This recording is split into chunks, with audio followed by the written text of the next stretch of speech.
Morning, Gerardette. How are you today? Morning, Peter. I'm doing well. Nice sunshiny morning again. Just lovely. Absolutely. Slightly chillier, it's like a wee taste of autumn, possibly. But yes, well, Gerardette, welcome to the Business Spotlight. Thanks very much for taking the time to speak with me today.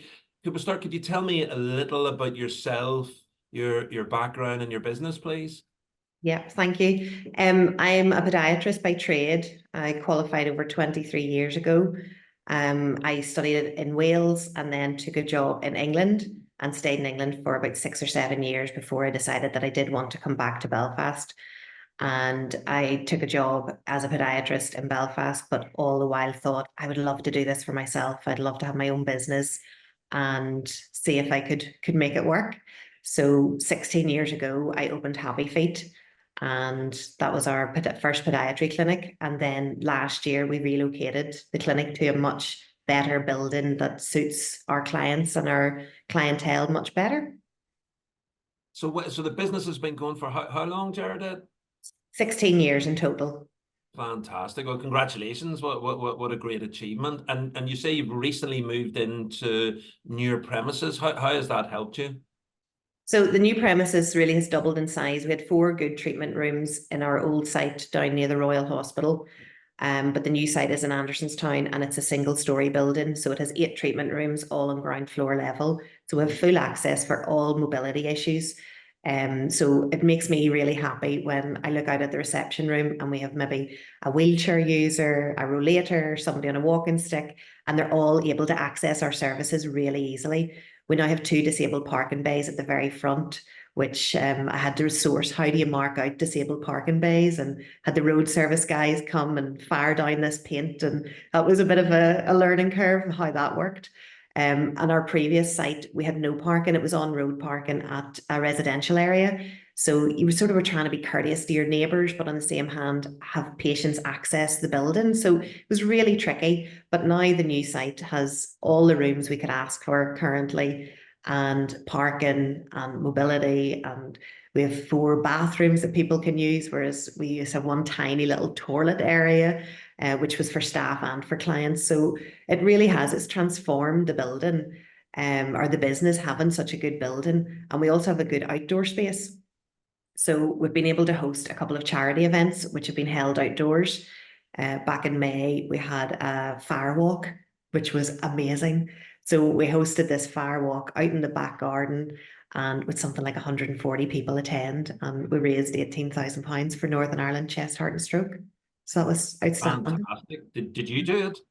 I did. I sort of thought maybe I would get more business out of burning all these feet, but Yeah, I was going unfortunately, to think that. it was far too safe.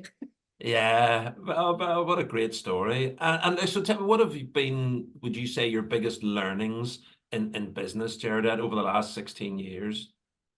Well, I have been so hands-on in the podiatry business that, I was treating the patients, I was running the business, I was trying to do absolutely everything, which a lot of small business owners are doing.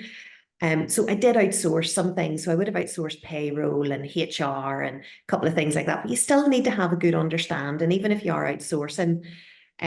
So I think the challenges would be trying to work out, what do I actually need to do? What am I best spent doing? And what can I outsource? And that's always changing. So I'm always looking at that and saying, is there a better way of doing this? Am I better spent doing the job, or am I better spent outsourcing that job? And that's a huge thing for me. And do you consider yourself, out of interest, do you consider yourself to be a business owner or do you consider yourself to be a podiatrist? Okay, so I've considered myself both of those. It's been a journey. I know I consider myself a business owner. But for years I just happened to be a podiatrist who owned a business. And I couldn't really get, people used to say, oh, you have a great business, or that's, I say, I'm not a business person, I'm a podiatrist, but now I am a business owner. And from January of this year, I have taken myself out of the treatment rooms and I now have an office, partly because the new building allows me to have an office.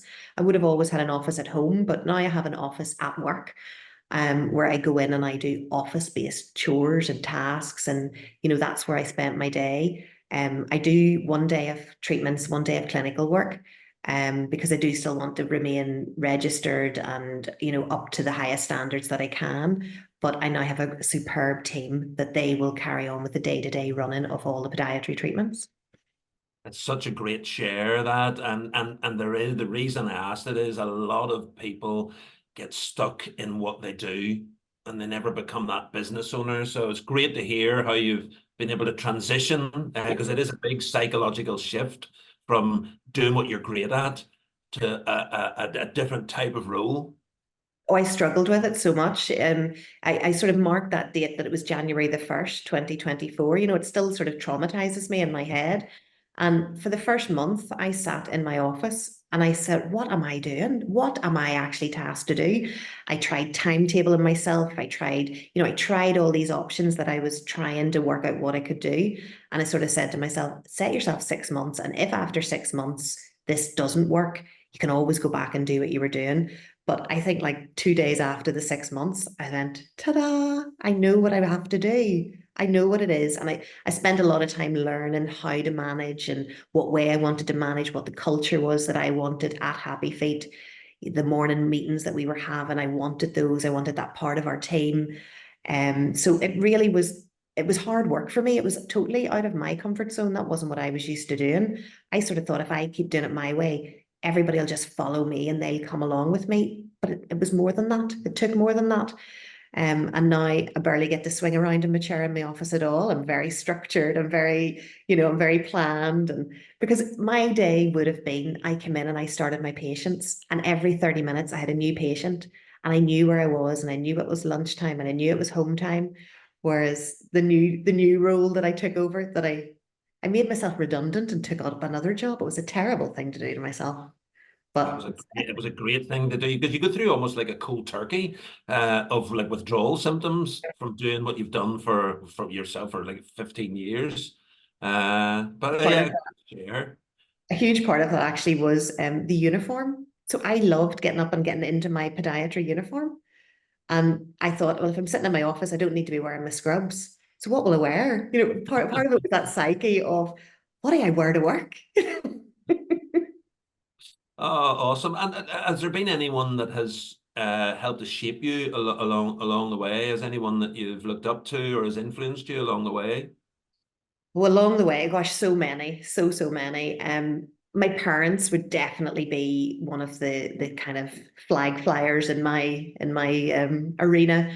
But they also are very low risk. So they don't really want me to push too hard. They're kind of like, why are you not happy with what's already happening? And I am happy, but I just can see opportunity or difference or change, and even within our profession, I would really push myself to be highly skilled as a podiatrist. So why can I not be highly skilled as a business owner? So my parents would encourage me to be really hardworking, put the work in, and keep putting the work in and keep turning up every day, things will get better. And I do believe that. But I also have a couple of people that really would say to me, sure, give it a go. What's the worst could happen? If think it out. Don't just jump in, think it out. And if you think it's a good idea, it probably is. And I have a business group that I kind of meet up with, and we sort of share ideas and things like that. And that's a super help. And I've only been part of that for 2 years. I joined the group in order to transition the move of the building. And what actually happened was the building move happened, obviously. But what happened to me in that transition of working with those like-minded people has just blown me out of the park. Like it blows me away when I think of how I was to what I am now. Even to accept the interview and say, yeah, I come on and talk about Happy Feet, thinking, who would even want to know about that? Oh, you'd be surprised. It's a great story to share, so already. And do you have any favorite quotes or sayings that have resonated with you along the way? I really do. My favorite one is today's the worst day it can ever be. And I say that constantly in Happy Feet. And I think my staff look at me and think, are you joking? We're doing our best. And I'm like, I know, but your best today is actually your worst for tomorrow, because you're going to get better. And we're going to get better as a team. And I think, oh goodness, you can just see them roll in their eyes thinking, oh God, here she goes again. But I am all for small improvements every day will end you up somewhere that you don't even appreciate next month, next year, 5 years' time. Because things are never staying the same. You're either, if you're staying the same, you're actually getting worse. So there's only you're getting worse or you're getting better. And as long as you're improving and changing in some way positive, that's all I can ask for as a teammate to work with or a colleague or an employee to work with. That's all I want. And who's the first person, Gerardette, that you think of when you think of the word success? It's so tough because success to me is not financial. It's not, you know, success to me is contentment. That you're actually still, you're happy what you're doing, you're pushing what you're doing, you're learning. And there's so many people, and they're probably just ordinary people. They're not these names of flashy names or anything like that, but they're people that have got the right balance between their kids, their home, their family, their work. They're happy coming into work and they're happy leaving work.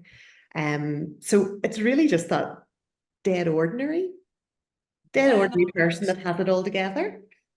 I think it's a great. I think that puts me in mind of like success as a journey, not a destination. That pretty much you've said just encapsulates that. Uh, Totally. but on your journey, what have you learned about yourself? I'm really resilient. Really, really resilient. And I think COVID showed that to a lot of people, obviously. But when I was in healthcare and during COVID, I was able to adapt my business really quickly and continue to work. I was able to furlough my staff, but I wanted to be in there and I wanted my business to keep going. Mm, So we constructed all these kind of crazy things to keep people safe and all the PPE and all of that sort of stuff. And I thought, gosh, you can make it. Anybody who starts business in 2008, which was the year of the credit crunch, yeah. and is still going, I think resilience is my huge thing. Resilience and crazy ideas. And what would you say is the biggest challenge that you're currently facing at Happy Feet? Hmm. Trying to work out what I'm going to do with this bigger location. So we have a really successful team at the minute, and we do have some lovely CVs that came through. So staffing had been a concern, but it isn't so much of a concern to now. I don't want to say that because I don't want to jinx myself, because Mm, staffing is a hard thing to make sure that your staff are content and happy and driving forward and all of that. So staffing always is a bit of an issue, but I think actually having the right culture and driving that culture of having a place where people want to be and they want to be moving in the same direction, in a positive direction. Yeah. great. Whenever you've mentioned culture a couple of times, and it's something that often comes up in conversation with business owners along the line that people are either oh yeah, I'm passionate about it, or why do I need it? And I saw something recently that said culture is how your people feel on a Sunday night, and I thought, yeah, I like that one, Absolutely. and I'm going to use it. And this is the first time it's come to mind. So We're always, you're always aware of that Sunday night dread that people are thinking, don't want to go to work on Monday, but I want people to want to come to work. yeah. And when they're here, yeah, do your work, but you don't have to be slaughtered. You don't have to be under so much pressure that you can't cope. You don't have to have no support.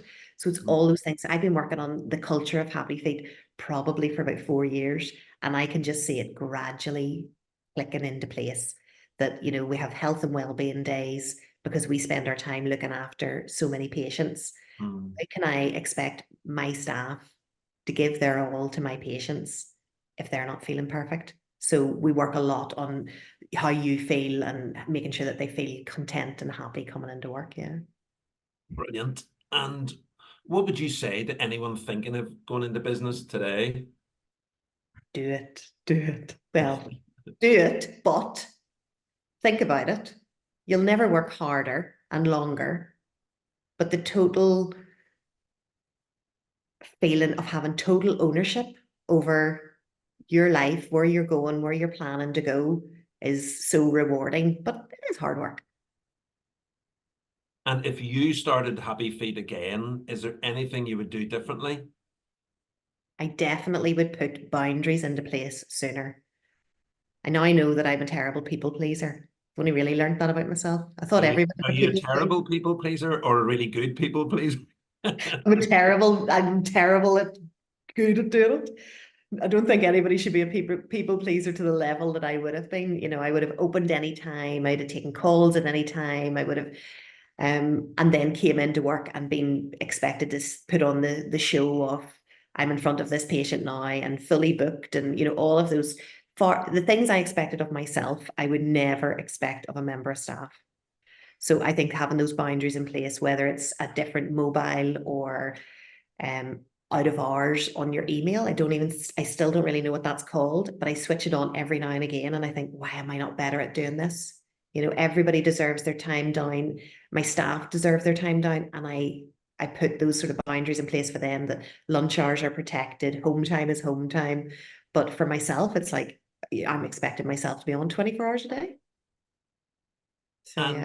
And if people like what they've heard and would like to reach out or get in touch with you or Happy Feet, what's the best way for them to go about that? We're kind of on all social media platforms, and we have a really good website. So probably looking onto the website and getting some information there, whether reach out by email or telephone straight into the reception area. Superb. Well, Gerardette McGivern, I could chat with you all day. I really could. It's been such great shares, great learnings. Thank you so much for taking the time to speak with me today and to share your story. It's been absolutely awesome, and I wish you all the success for many more years in the new venue. And thanks very much, Gerardette. Thank you so much. Nice to meet you, Peter.